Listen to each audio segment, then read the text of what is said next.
E aí, pessoal, sejam bem-vindos ao seu canal de hidráulica, para você aprender hidráulica sem complicações.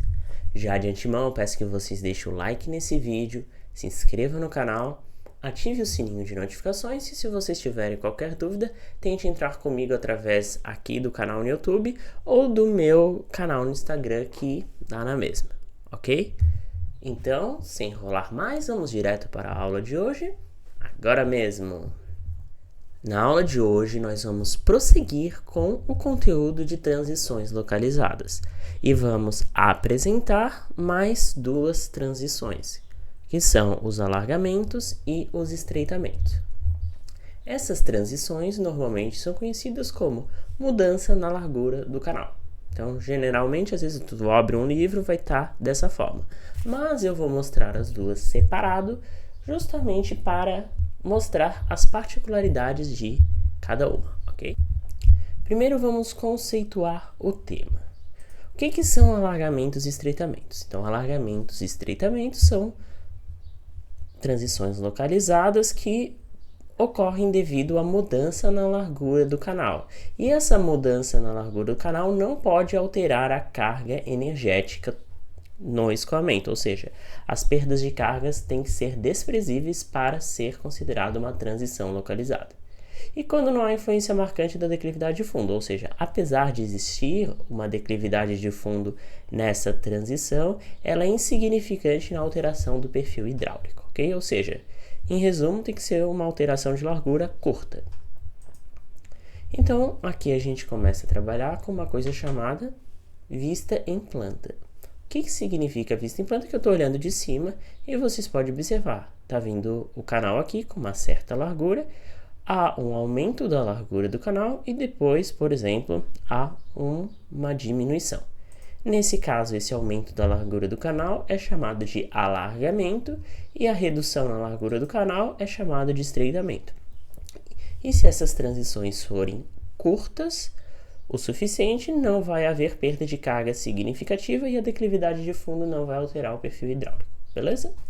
Então, isso que é alargamento e estreitamento. Só que aqui existe uma questão importante. Como a largura de fundo está mudando, o que acontece? A vazão específica, o Qzinho, também vai alterar. Então, quando a gente for analisar aqueles gráficos de energia específica por altura, não vai ter apenas uma curva, mas vai ter duas, como eu já vou mostrar para vocês. Então vamos começar com os alargamentos. Os alargamentos são transições localizadas que promovem um aumento na largura de fundo sem alterar a carga energética. Então, por exemplo, aqui a gente tem um alargamento, essa é uma vista em corte, então naturalmente não dá para ver o alargamento, mas eu tracei a transição aqui em pontilhado, então o alargamento ocorre daqui para cá. Esse alargamento promove uma readequação do fluxo e uma modificação da linha d'água, que eu vou falar mais tarde para vocês. Então, como é uma transição localizada, o que acontece? A carga energética inicial é igual à carga energética final. Mas olha que interessante, se o alargamento ocorrer sem mudança na cota de fundo, o que acontece? O que é carga energética? É a energia específica mais E1 e carga energética energia específica mais E2. Então, se não houver mudança na cota de fundo, corta o Z1 com o Z2, as energias específicas são iguais. E isso facilita bastante o nosso cálculo. Então, quando a gente tem uma transição localizada na forma de alargamento, o importante é que as energias específicas não vão mudar, ok? E o que é energia específica? É o nível d'água mais a carga cinética, tá legal? Então, agora vamos ver a variação do nível d'água. Então, vamos observar.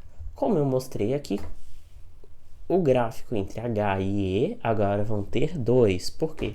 Porque quando você promove um alargamento, o que acontece nesse alargamento?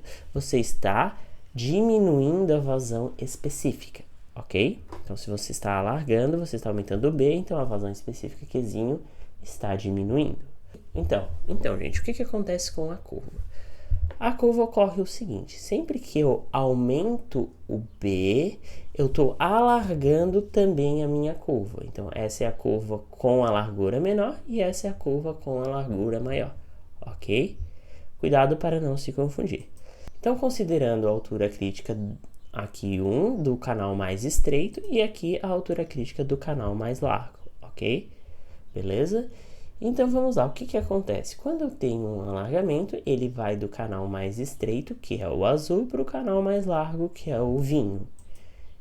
Então, o que acontece? A energia fica constante. Então, quando ele passar por uma transição, a energia específica não vai mudar. Então, supondo que eu esteja no regime subcrítico, que é aqui, quando eu promover um alargamento, eu vou sair daqui para cá. E é uma reta vertical, porque não modifica a energia específica, ok?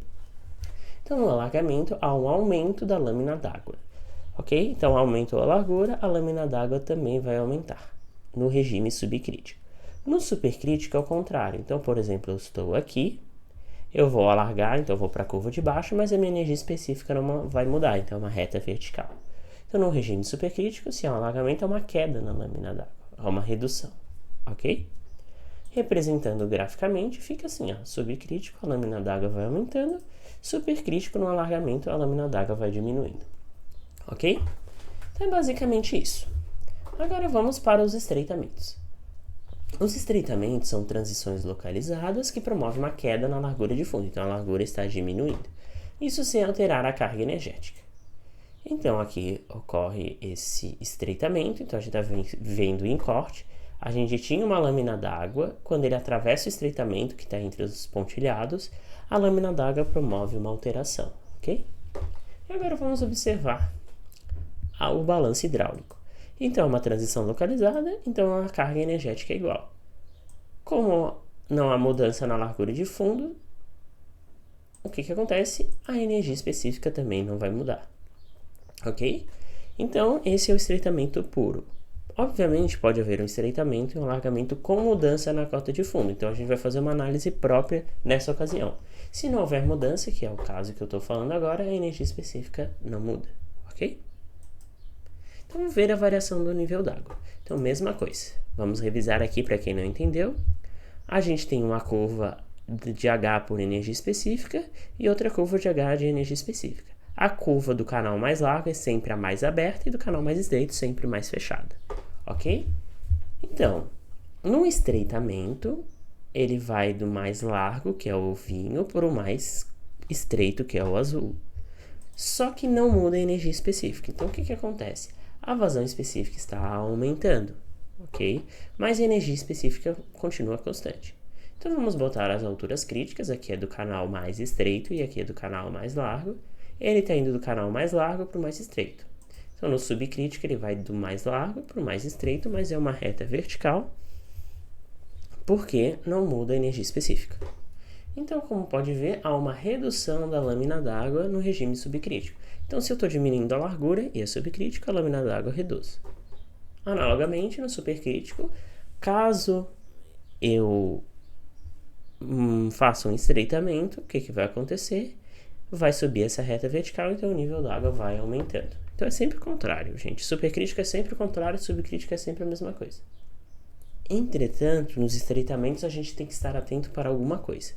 Imagina se a gente está nessa região aqui. Eu estou nesse canal mais largo, eu quero reduzir a largura, ok? Dependendo do estreitamento, o que vai acontecer? Se o estreitamento for muito intenso, que é nesse caso, não há prosseguimento do fluxo. Então, ele não consegue chegar nessa curva aqui, porque vai ficar inferior à energia mínima do canal de menor largura. Então, ele não consegue atingir. Então, nesse caso, não há prosseguimento do fluxo. Então, esse estreitamento não pode ocorrer. Então, sempre que a gente tiver um estreitamento, a gente tem que estar atento ao que? A energia específica mínima do canal mais estreito. Tá legal? Agora, a variação, né? No subcrítico, o estreitamento, o que acontece? Como está diminuindo a largura, vai diminuir o nível. No supercrítico, ao contrário, se diminui a largura, aumenta o nível. Beleza? Então é isso, gente. Para finalizar, eu vou mostrar como é que passa no estreitamento de um regime subcrítico para um supercrítico, ou vice-versa. Então, para haver uma mudança de regime sem haver uma soleira ou um degrau, é necessário estreitamento seguido de um alargamento. Então, como assim? A gente tem um estreitamento e um alargamento aqui, ok? Vou mostrar o gráfico para vocês. Então, se eu for do estreitamento, eu vou do canal vinho para o canal azul. Então, para ver essa mudança do regime, eu tenho que passar pelo quê? Pelo regime crítico.